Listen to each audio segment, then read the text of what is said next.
Madame la Présidente, Monsieur le Premier ministre, y a-t-il eu, oui ou non, 387 kilos de cocaïne achetés par l'État, puis revendus à l'insu des magistrats suite à l'échec d'une opération? Et est-il vrai qu'une partie de l'argent de la vente aurait été cachée dans les locaux de la police?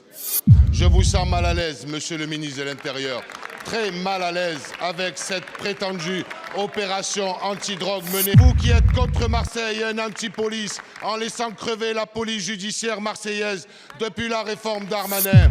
Et si une opération anti-drogue internationale avait tourné au fiasco total, au point de provoquer un séisme politique à Paris?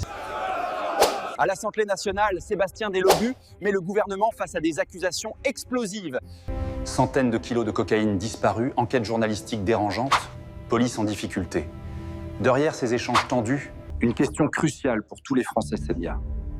Notre État est-il réellement armé pour lutter contre le narcotrafic, Célia? Madame la Présidente, Monsieur le Premier ministre, y a-t-il eu, oui ou non, 387 kilos de cocaïne achetés par l'État, puis revendus à l'insu des magistrats suite à l'échec d'une opération? Et est-il vrai qu'une partie de l'argent de la vente aurait été cachée dans les locaux de la police? Je vous remercie, Monsieur le député. Monsieur le ministre de l'Intérieur, Laurent Nunez. Monsieur le député, Madame la Présidente, Mesdames, Messieurs les députés, je vois que vous êtes gardé beaucoup de temps. Alors de manière tout à fait inhabituelle, je vais vous renvoyer moi une question, Monsieur le député. D'abord, je vais vous dire, oui, il y a une affaire, il y a l'affaire Trident. Il y a l'affaire Trident pour laquelle l'inspection générale de la police nationale a été saisie. Il y a une enquête en cours sur une livraison surveillée sur laquelle il y a eu un certain nombre de difficultés. Il y a effectivement eu des kilos de cocaïne qui ont disparu. Il y a une enquête en cours. Est-ce que pour autant ça suffit à jeter l'opprobre sur l'ensemble des fonctionnaires de police qui luttent contre les trafics? Alors, Monsieur le député, moi je vous pose une question. Vous qui aspirez à diriger la ville de Marseille, je vous pose une question simple. Est-ce que vous soutenez les policiers quand ils luttent contre les trafics de stupes? Et est-ce que vous condamnez fermement, sans ambiguïté, le trafic de stupéfiants partout sur le territoire national et notamment à Marseille? Merci beaucoup, Monsieur le ministre. Monsieur le député, allez, s'il vous plaît. Quand la presse d'extrême droite bollorisée m'attaque et m'accuse, vous faites le relais de la presse. Par contre, dès qu'il s'agit de reprendre l'excellente investigation de Mediapart sur l'opération Trident, vous n'avez plus de réseau.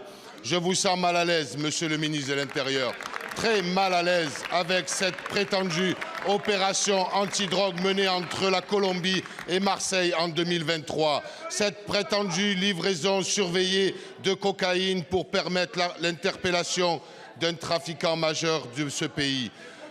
Et tout cela pour quel résultat? Aucune cible principale et 387 kilos de cocaïne ont disparu dans la nature. Pourtant, la revente de cette même drogue a donné lieu à des échanges d'argent liquide entre les policiers et leurs sources. L'argent aurait circulé dans les locaux de la police et même caché dans un frigo selon l'enquête en cours. Car oui, il y a enquête en cours et dans ce dossier, l'ancienne chef de l'office anti-stupéfiant de Marseille et son adjoint ont été mis en examen et placés sous contrôle judiciaire, interdits d'exercer, tout comme le capitaine de la police qui supervisait l'opération et 2 autres policiers de l'OFAS qui ont été mis eux aussi en détention provisoire. Je vous le dis en toute sincérité, c'est vous qui êtes contre Marseille et un anti-police en ne protégeant pas ce système justement qui permet la corruption. C'est vous qui êtes contre Marseille et un anti-police en laissant crever la police judiciaire marseillaise depuis la réforme Darmanin.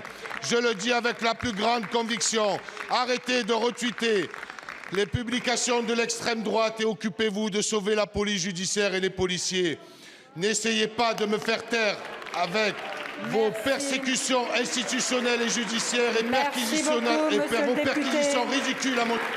Merci, Monsieur le député. Monsieur le ministre. Merci d'avoir regardé cette vidéo jusqu'au bout. Franchement, vous êtes la force de cette chaîne. Si vous voulez qu'on continue à pousser du contenu puissant comme celui-ci, n'oubliez pas, abonnez-vous, likez et partagez. Ça booste l'algorithme de fou et ça permet à la chaîne de grandir chaque jour. Merci infiniment pour votre soutien, vous êtes incroyables. À très vite.